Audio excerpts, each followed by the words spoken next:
Everybody, Mike Jeffers, Chicago Jazz Magazine, ChicagoJazz.com, and welcome to another episode of Chicago Music Revealed. We are doing a special series of interviews focused around this incredible panel that's going to be happening Sunday, April 26th, 1 p.m. to 3 p.m.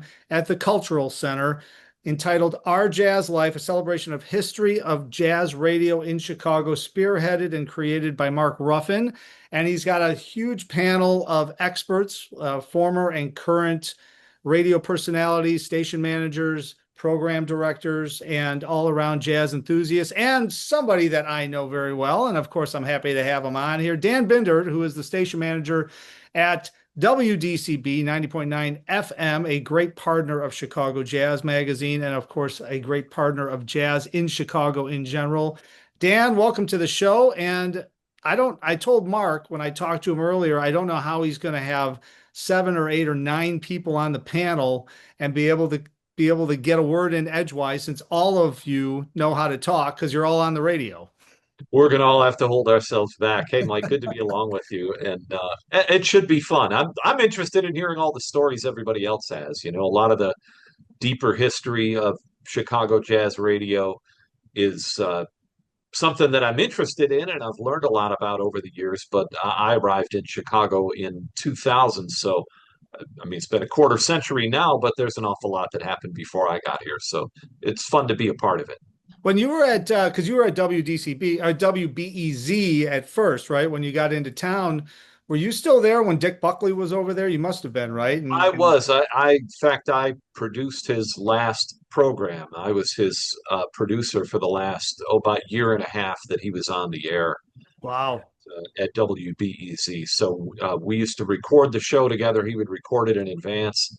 And then often I'd give him a ride home back to Oak Park and get to listen to him tell stories. So it was a great experience to be able to work with Dick You Buckley. could So probably write a book about that year and a half when you were with Dick, yeah. because he knew everybody, man, and the people that missed out on hearing Dick Buckley on Sunday afternoons, right? That's when that show was. That's what it was, Sunday afternoons. He had been on 3 hours for many years, and then toward the end, he could only really do an hour. He had some physical, back problems and things Yeah. like that. It was just difficult for him to go too long at that Yeah. point.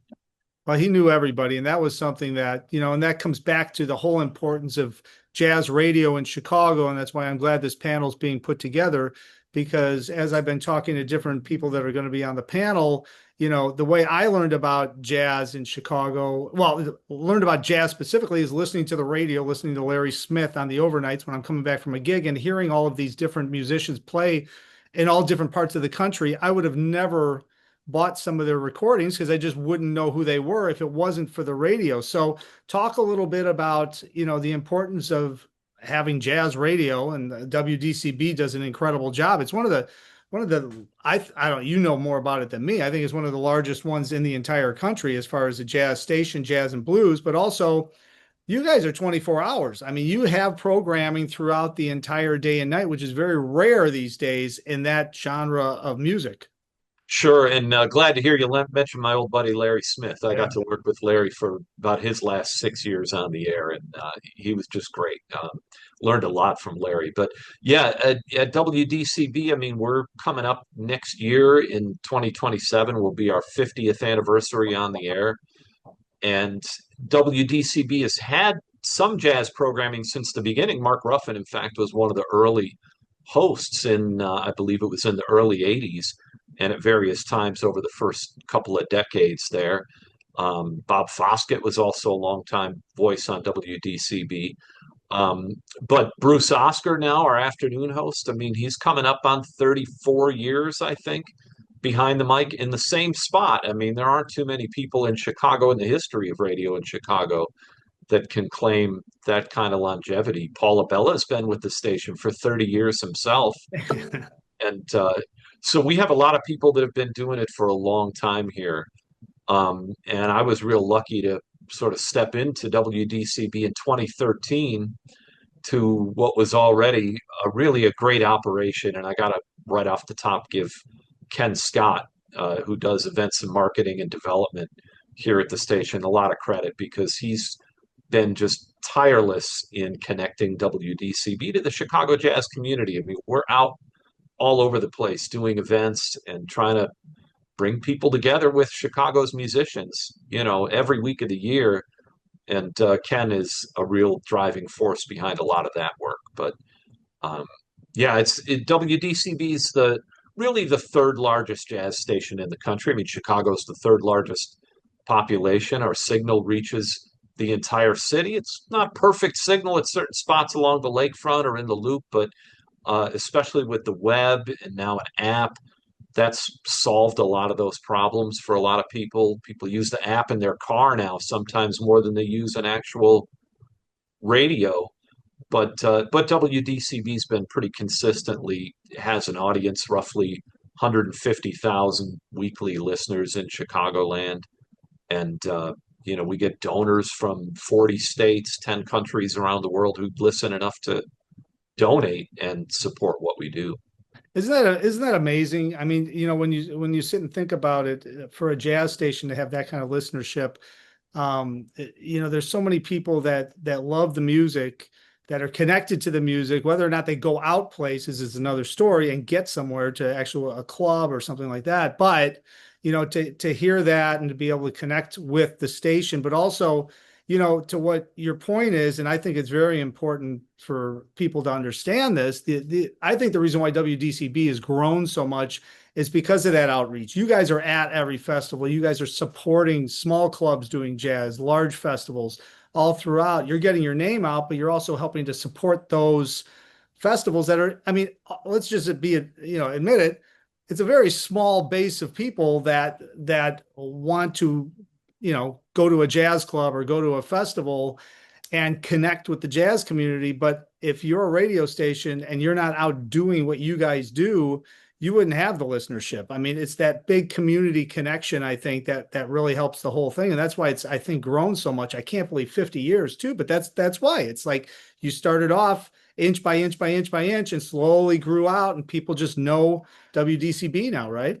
I think so, and I think that's been a huge part of us remaining relevant. I mean, Yeah. people have a lot of choices for music, whether it's just through digital means where there's no human being involved, or through satellite radio, or through listening to other jazz stations in other cities. I mean, there aren't as many of them around in the country as there used to be. There's not as much jazz programming in general anywhere on the radio, but for us, that's been a huge thing. One of the things that I really emphasized when I started here in 2013, it was social media was out there already, Facebook, Instagram, Twitter, but it was still relatively new and developing. A lot of stations have this range of options. You only have so many resources, so much money, so much staff, so much time, and you have to decide what you're going to do with your time and resources. A lot of stations have tried to emphasize video, or they hire someone to write for their website, or they do a lot of social media and hire a dedicated social media person. I really thought for us that the two key things to emphasize were live, locally hosted programming as much as possible, to not have anything, even the few hosts that were using sort of pre-programmed playlists back at that time, Yeah. we went away from it. Everybody who's on the air has to select and curate their own programs.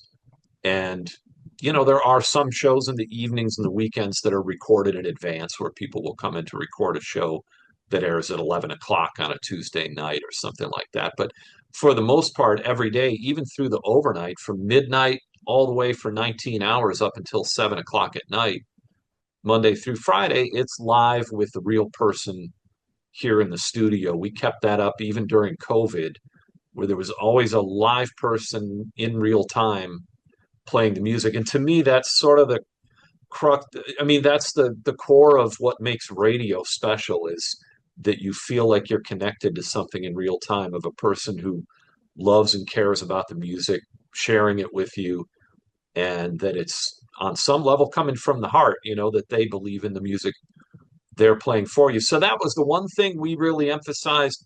And then the other thing that we've emphasized is something that, as I mentioned, Ken had been helping us to build over the years, but we really doubled down on live events, festivals, being out with people and just connecting, you might call it sort of hand to hand Yeah. program, where you're out there meeting people, talking to people, hopefully giving the musicians some work along the way, so that they get exposure and are out there. And when things are working right, it all comes together. And so for us, those have been the two key elements, are those live events out in the community, promoting all of that with things like the jazz calendar that Paula Bella does every day, and interviewing artists still live on the air, and then at the same time having live locally hosted programming.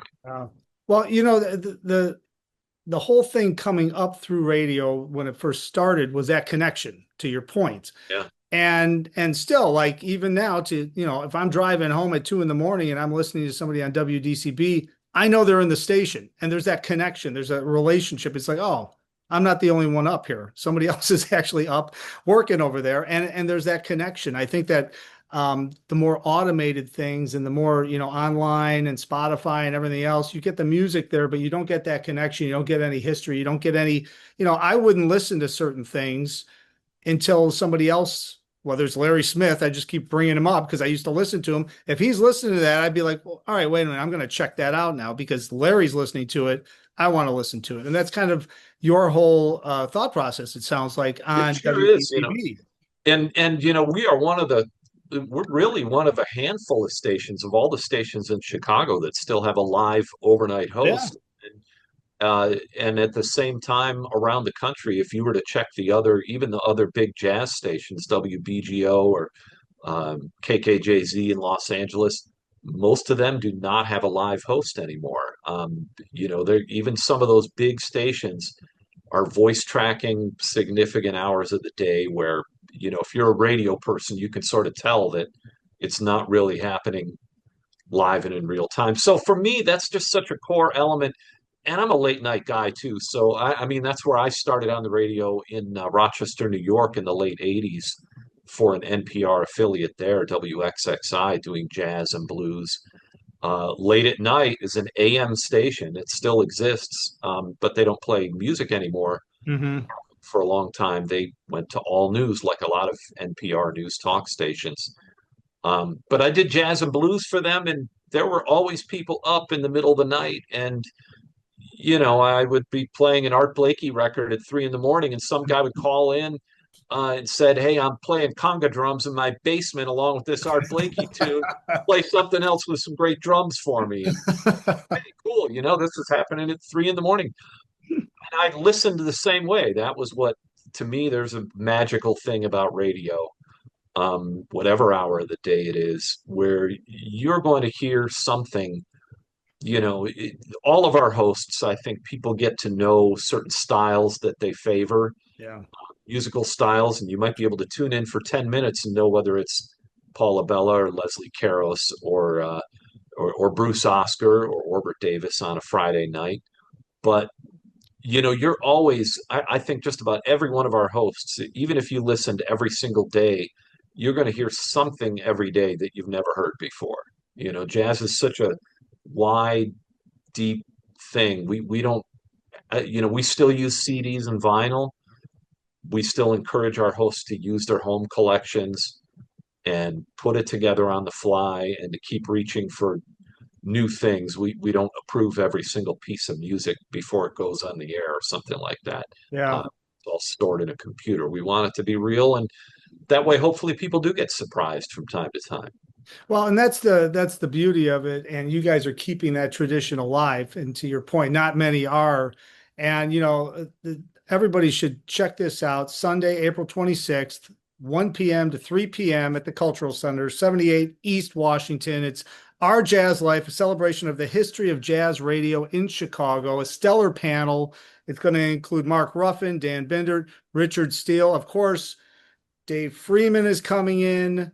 Bert Burdine, who I just talked to, fascinating guy. I mean, this is going to be incredible, and they're going to take questions from the audience too. So there's going to be a whole back and forth conversation about jazz radio, which is very important to stay and keep alive. So just to sort of wrap this up, with you, Dan, of course, WDCB 90.9 FM, Chicago's home for jazz and blues, as I read behind your Thank you. head, but I knew that anyway. Where do you see this going? Because I think WDCB has a good formula right now. And I could see WDCB sticking with the formula where you're online, you're also on air, and you're outreaching, and it can just continue to grow. But do you see that for WDCB? Do you need to go more online at some point? Does there need to be more reach, or do you think you're growing organically You the way know, you're set up?